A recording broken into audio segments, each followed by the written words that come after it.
Okay, welcome back everyone. My name is Alan Hart. I'm the CEO of GEMA, as you know. Today I'm going to give a short talk about diamond's differential hardness, responsible for the form of Mogul cut stones. Now, as you know, the Kohinoor diamond is one of the world's most famous diamonds. Here you can see it set in the Queen Mother's coronation crown, that lovely stone at the front, 105 carats. Just an inset, a small taster there of the Mogul cut stone, which I'm going to talk about, and some of the research I've been doing on this stone over the past couple of years. Of course, you may know that I did work at the Natural History Museum, and this is where it stemmed from. I'm an associate scientist there, and I work on the collections, specifically the gem collection. And I've been there since I was 16. It's a long story, but one of the things I did when I was there was I learned from this guy, Peter Embry, who's probably one of the foremost mineralogists in the world. And here is a crystal drawing that I made of an idocrase from Italy, about teaching me crystallography, and this will come into my talk later as I speak. So the collections in the museum are fantastic. They're huge, they're wonderful. And I noticed that when I did a diamond exhibition a few years ago, there were these lovely plaster cast and lead models of famous diamonds. But in particular, one caught my eye and was that one of the Koh-i-Nur. When I looked at it, there was this amazing specimen called the original cast of the Koh-i-Nur diamond before it was recut in 1851. As you know, the diamond was recut, which we'll look at now, but it was amazing to find this beautiful specimen, really, that was made by order of the trustees because the diamond was going to be cut. So they wanted to keep the original Mogul cut form as it stood. That went on display in the museum, and on the right hand side you can see a very nice diamond cut in CZ, and that was made by John Hasselberg, the great gem artist at the time. And this really started piquing my interest about the form of this stone. Alongside this stone came a lot of archives and documents which really remained quite unpublished, and there's a huge amount of research being undertaken. And I think it's lovely to see on here, you can see famous diamonds at the time, the Regent diamond in the middle, that's in the Louvre at the moment. Of course, then you have the great table on the right, that large flat diamond, and various aspects of the Orlov, which is another great stone that's now in the Russian treasury, which has often been confused with the Kohinoor through history. And that Kohinoor has a huge history. You know, it has a traditional history going back 5,000 years BC, a legendary history. But in 1304, the great diamond was mentioned in the memoirs of Babur. And you can see that really it passed through many owners through time, for the rulers of India, Iraq, Afghanistan, and Pakistan. And the great French dealer Tavernier saw a similar stone in 1665. He didn't actually see the Kohinoor, he saw the Great Mogul.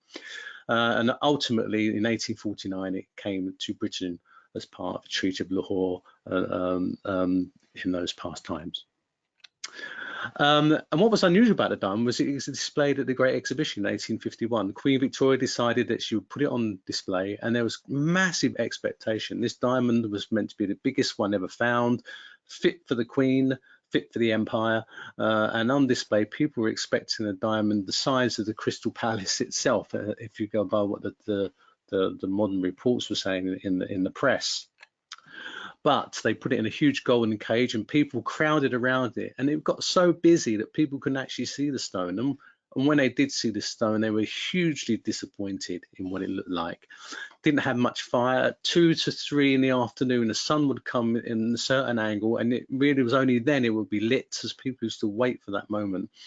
But on the bottom left there, you can see even some of the visitors were expecting such a huge diamond, they were getting it confused with a large calcite specimen that was displayed by the Duke of Devonshire, which just happened to be next to the case that the actual real Kohinoor was in.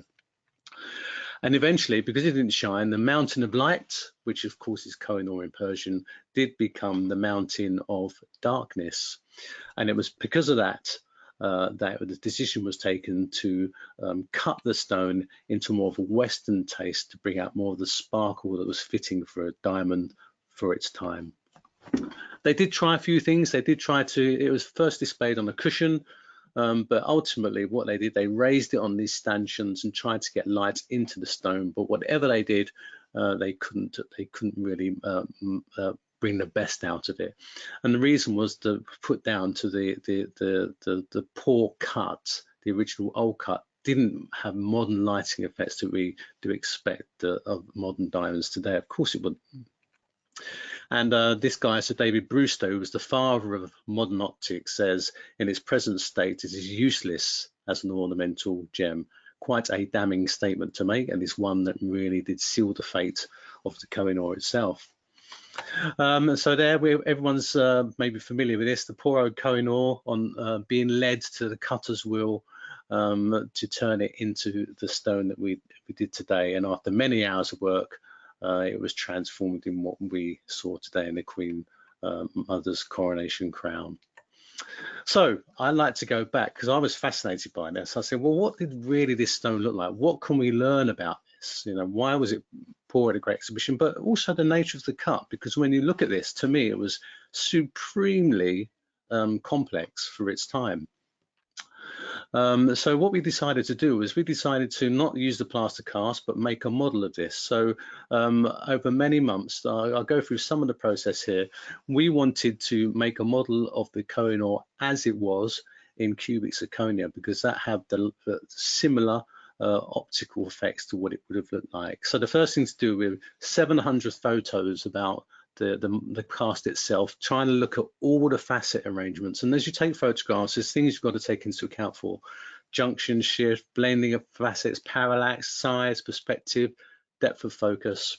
We move the light around to pick out the nuances of this facet arrangement from a plaster cast in essence was 150 years old. So we did these two line drawings. These line drawings to capture the 2D representation of the stone itself, which was a great thing to do. You see these great planar facets and this myriad of cascading triangular facets as well, very indicative of these type of stones.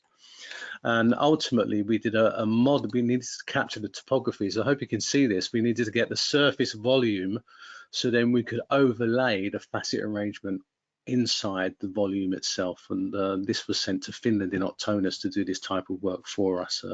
Great 3D scanning technologies were used. And then we did 3D surface scan and to look at try to capture the facets in a more analytical way. But we found that much of the diamond itself, the facets are actually slightly rounded.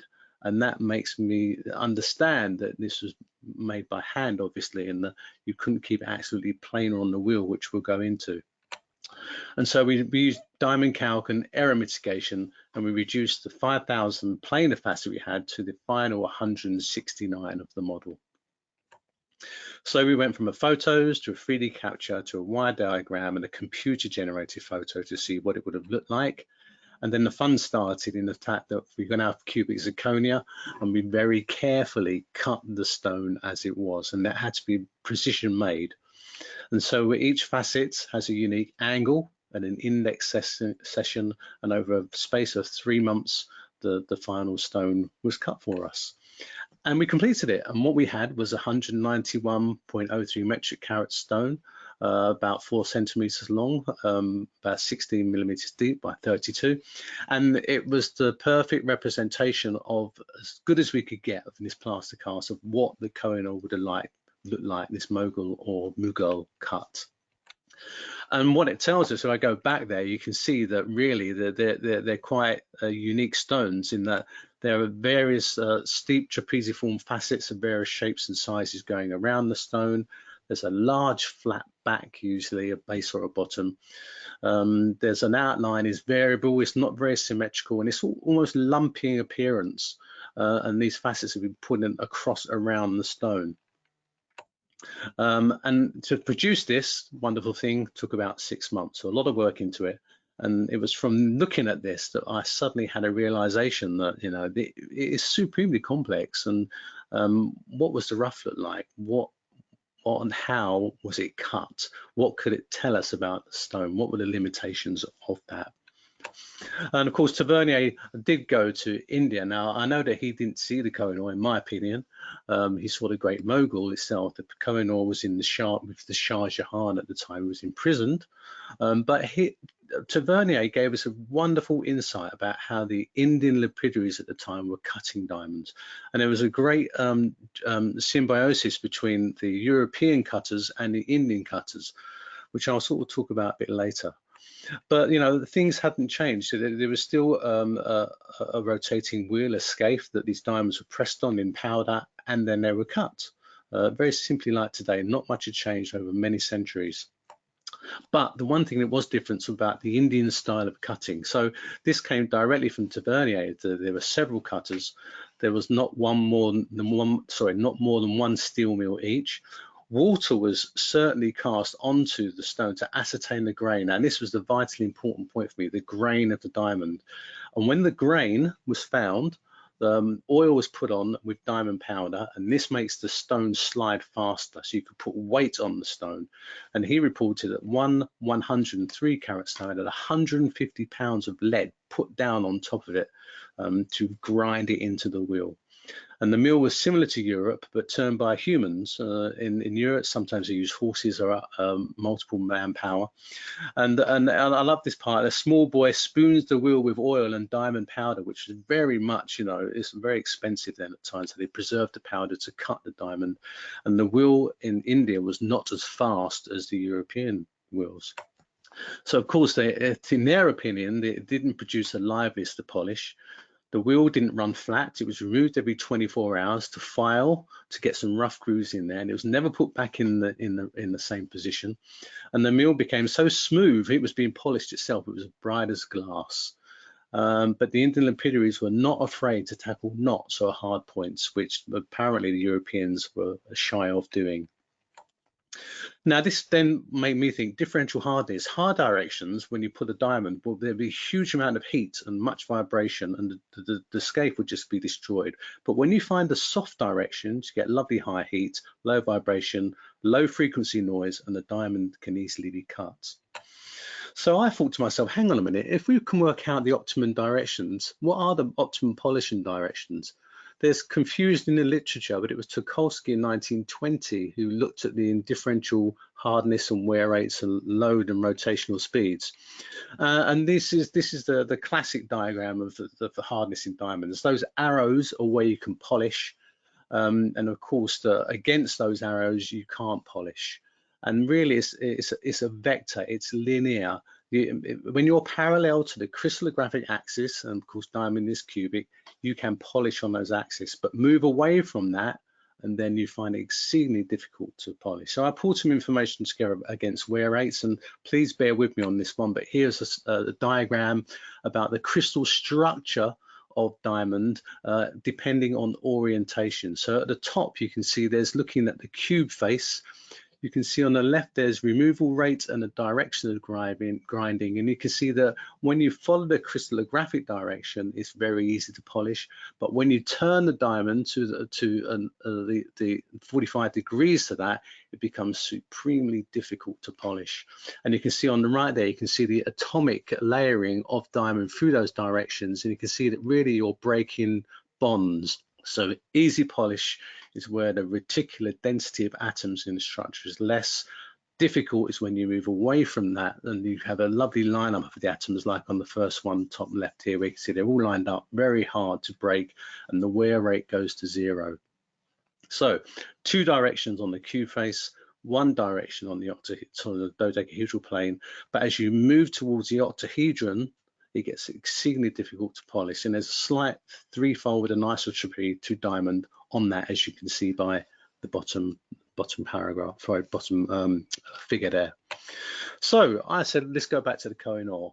James Tennant, the crown jeweler, did make a model of the Kohinoor before it was recut, and when I looked at this, I noticed that here it had a cleavage at the base, and P, and then F was an unpolished plane produced by a fracture. And to me, that was, you've got 2 cleavage faces. So how can I orientate this diamond within a framework? I went to crystallographic projection, so I go to the first part of my talk where Steno in 1669 said all crystals of the same species have the same interfacial angle. So when you had part crystals, you can project them onto a sphere, and that the angles remain the same. So it's an identification method. Now, bear with me, you can't do this for the Kohinoor. The Kohinoor has been cut, but I could use this to overlay the differential hardness of diamond onto the Kohinoor itself. Let's try it out. So I turned the stone upside down. This was the model. So we had that F and that P, and I anticipated that if I put it in this degree, there should be a lovely angle corresponding to the two octahedral faces of P and F. And when you overlay that, you can see in the middle, there's the base P, and you can see my line going up to F, and indeed it virtually matches 111 to 111. So I had the Kohinoor at the base aligned. Now you may see these other blue spots here, A, B, C, D, P1, P3, P4. None of those line up with any crystal faces in the cubic system, so we can surmise that all of those faces in the original Kohinoor were not naturals, they were actually polished. Fascinating. But then the fun really started, is we turn the stone over and we have all of these facets. So I then took the interfacial angles from cutting the stone and turned them into crystallographic coordinates and plotted them on top of the crystallographic goniometric projection that we use for crystallography. And this is what we have. So there's poles to all of those facets coming out. And you can see the wonderful cascade of faces and the 3, 4 flat faces in the middle. And then, this is the key, I knew the orientation of this diamond, so then I could overlay the top of this the differential hardness of diamond itself. And so these are the zones of where I expect to be able to polish. And just to make this more simpler, like this. And so you can see that you've got 4 points to cube faces because we're looking straight down the octahedron, and each one of those vectors there, where those spots are, that is the only way they could polish those faces of the Kohinoor itself. If they tried any other direction, you would have had huge vibration of the scape, and it would have been simply impossible. And I think the key here was it was the constraints of the technology at the time used, in that this was the only way they could cut the diamond itself. And so when we look at this, we can actually say, right, in one of those sectors, that's the only way the arrow. Let's overlay that on the stone itself, and for the first time, we can then say this is how the original Mogul stone was cut. And there you go. So the top of the Kohinoor, they're the directions of polish that they would have had to use. If you've gone 90 degrees to that, would have been impossible for them to polish in any direction. And I think what's wonderful about this, it gives us a glimpse of how diamonds would have been cut. I think that what's fascinating to me is when you look at this very carefully, you can see that each of those facets is like on lap and off lap. So the pedigree is pressed on, worked around the stone, suddenly it's huge vibration, heat, can't go any further, turn it 90 degrees, then do the next set of facets, taking advantage of the softer directions of diamond rather than those hard directions. And what's also fascinating, the Kohinoor itself around its edges had a huge amount of flaws and gouges and nicks.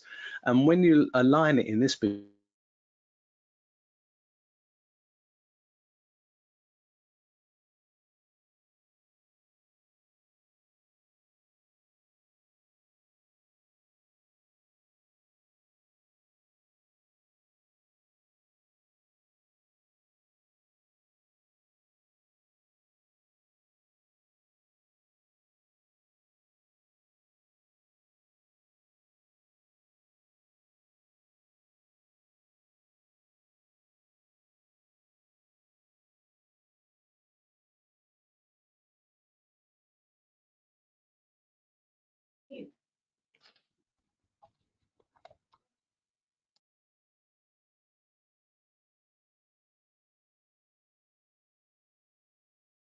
okay, sorry, slight glitch there, I think. Can we all hear me?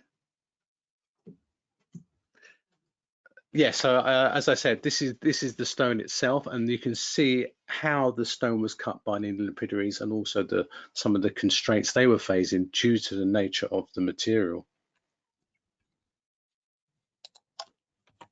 So with that, here's the flat Kohinoor. Here's just a representation of the polishing directions related to hardness, and you can see that all those rotating facets around the stone are soft directions, and all of the cleavage bases and the gouges are the hard directions. So what does that mean? Well, obviously these are type 2 stones, very hot the press at the moment because they're deep diamonds. And I think that we now know that most of these larger type 2 stones are very large dissolved cleavage fragments, and this is what perhaps the Kohinoor would have looked like when it was found. And of course, there are similar stones. I say similar stones.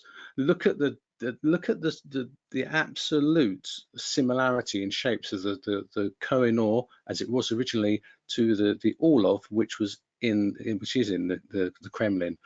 You can see it's remarkably similar, and I do think that it's the differential hardness of the properties of diamond that results in the shape of these stones, and the Indian requirement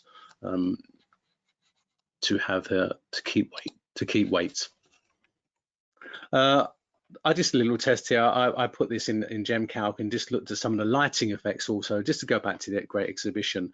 And when light goes through the top of the stone, you can see that it all passes through.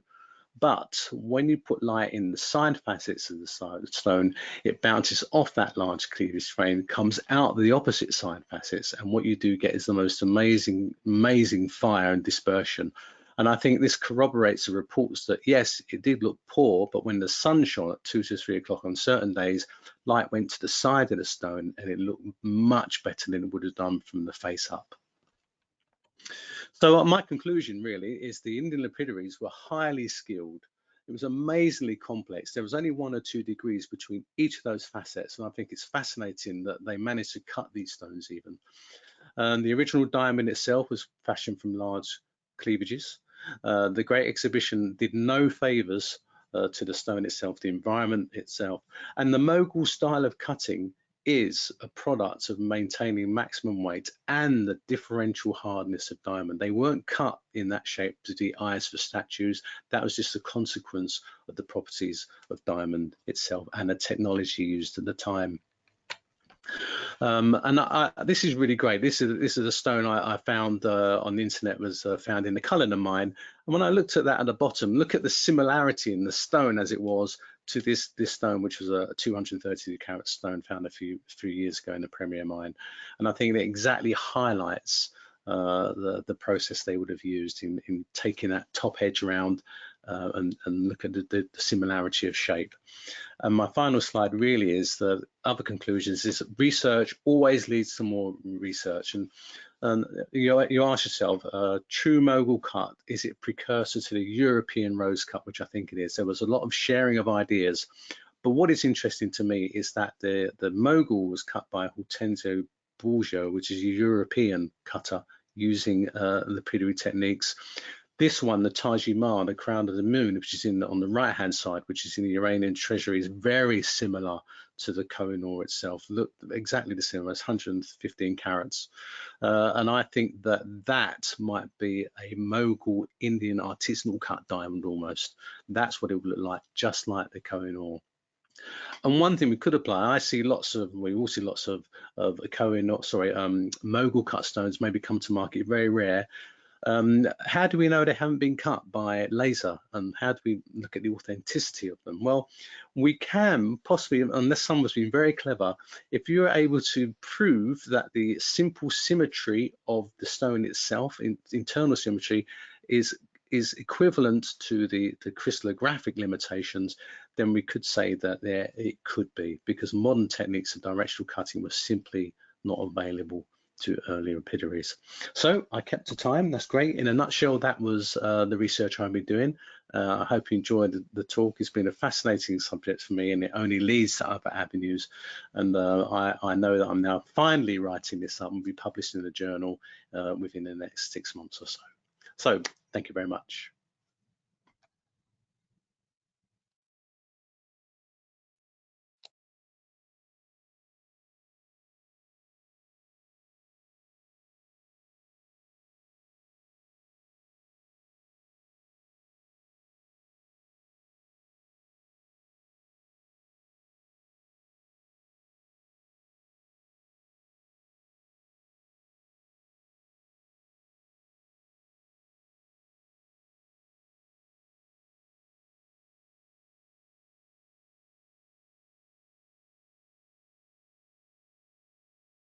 Okay.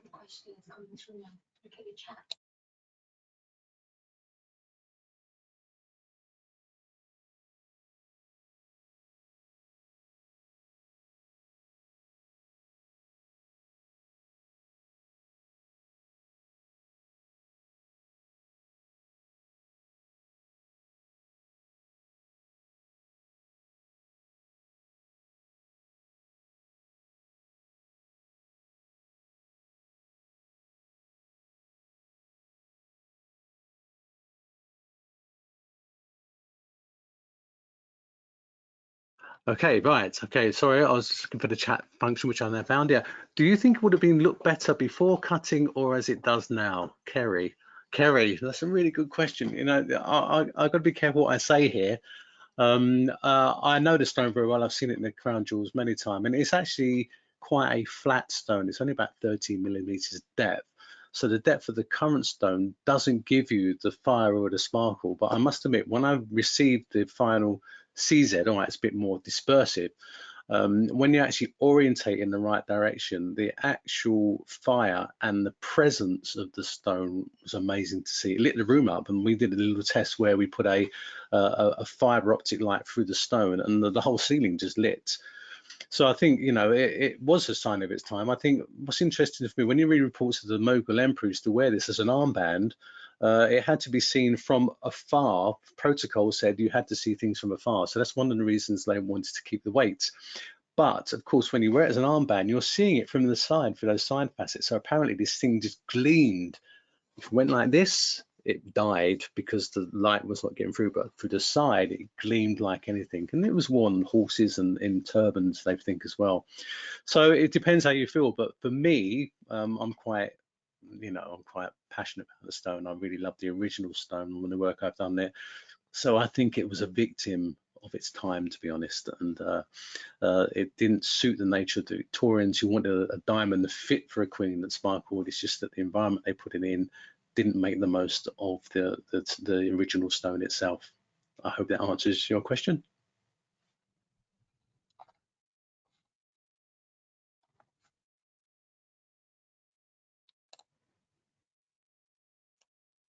Okay, I think we're done with questions. Thank you for that, Gary.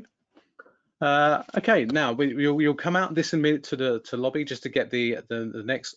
Sorry, there's one more. Wim, how are you? Good to see you, mate. In your opinion, how much of this diamond cutting knowledge translates to Mogul age style cut coloured stones, mainly spinel? I'm not sure about that. That's a difficult one. I think diamonds were they were so important at that time to India because it was the only place they were found. I think that the spinels are obviously much easier to cut because they're a lot softer. If you're using diamonds to cut them, it's still controversial about what you're using, probably emery or something like that to cut spinels. As we know, the spinels then were cut in those sort of rounded styles, very Asiatic, with drill holes. They would have probably used diamond or emery to cut the drill holes to be worn as pendants, which you can still see in much of the treasuries that we have today. But yeah, it's very interesting. I think as you go further back, you lose information. There's not much available. I mean, only Tavernier and a few others were able to write that down. And I'm being particularly interested in people like Justin Prim, who's researching some research and how far he can go back and what he can find out, because as the archives around the world open up in different languages and translations, we gather a lot more information. It unravels what we can research about this material. Carolyn, has there been any comparative studies of Taj-e-Mahal? No, I don't think so. I think that's been quite a closed shop, as you can imagine. I know in the late 60s, the Royal Ontario Museum went there with their researchers, did that wonderful book, The Treasures of the Iranian Treasury, and they looked at the number of stones that were there. And this was from the sacking of Delhi in 1730s. And so there's a whole wealth of information just waiting to be untapped, but of course access and difficulty in researching that I think will not for the foreseeable future. But I'd love to go at some point and see the Taj-e-Mahal and do my crystallographic and just to see if they match up with the Kohinoor itself. Let's have a look. Sorry, I'm just going through the questions. Okay, I think that's all we can. If there are any more, we will try to answer. Further question. Further question, Kerry. Do you think it will be in the not too distant future to recut as it was in synthetic diamond when we're getting them big enough? Certainly, yeah, absolutely certainly. I mean, we did think about that a few years ago. Thinking, what can we get a sort of 200 or 300 carat piece of rough so we can cut a 191 carat Mogul diamond out of diamond, you know, out of itself. But of course, we would do it by laser. So it would be interesting to see if we have two. So do one by laser really fast, very quickly, and they get a scaife and a wheel, and just see how difficult it will be to do it using the old style techniques, and sort of revisit what it would have been like 300 years ago to try and cut what would have been an immense stone at the time. Okay, right. I think we need to close that because we need to move on. I'm going to just introduce the next speaker, a good friend of mine and someone who did present at our conference in 2018, I think, and that is, of course, Wallace Chan. I'm going to read a bio from him that we had then, just to inform everyone. You know, Wallace, everyone, or most people know Wallace Chan is one of our great artists, but thus spoke the stone. Stones speak, but in what language? Wallace Chan is known to have a special bond with gemstones, ancient souls, witnesses of time and life. In this 30-minute keynote speech, which is provided for us, Wallace Chan will share his methods of communicating with stones, along with some of the most fascinating dialogues that happened during the half-century-long practice in gemstone carving and jewelry creation. Wallace Chan began as a carver in 1973 at the age of 16. By the 2010s, he was world-renowned as a jeweler and innovator. His creativity and curiosity have driven him to develop several innovations. The Wallace cut, an illusionary three-dimensional carving technique invented in 1987, master of titanium in jewelry making, a patented jadeite luminosity enhancing technology, the invention of elaborate gemstone settings without metal claws, and the mysterious secret abyss in which over 1,000 emeralds were set aside in a block of rutilated quartz through a 6.5mm opening, and most recently the Wallace Chan porcelain material that is 5 times harder than steel. In 2019, his jewelry creation, A New Generation, was added to the permanent collections of the British Museum, which I've seen. It's fantastic. And is on exhibits in the Sir Joseph Hotong Gallery of China and South Asia. It is the first Chinese contemporary jeweler art piece to be included in museums' permanent exhibition. Now, Wallace is a very spiritual guy, supremely gifted, and so when you go into we look forward to seeing these presentation that he's provided for us. So thank you.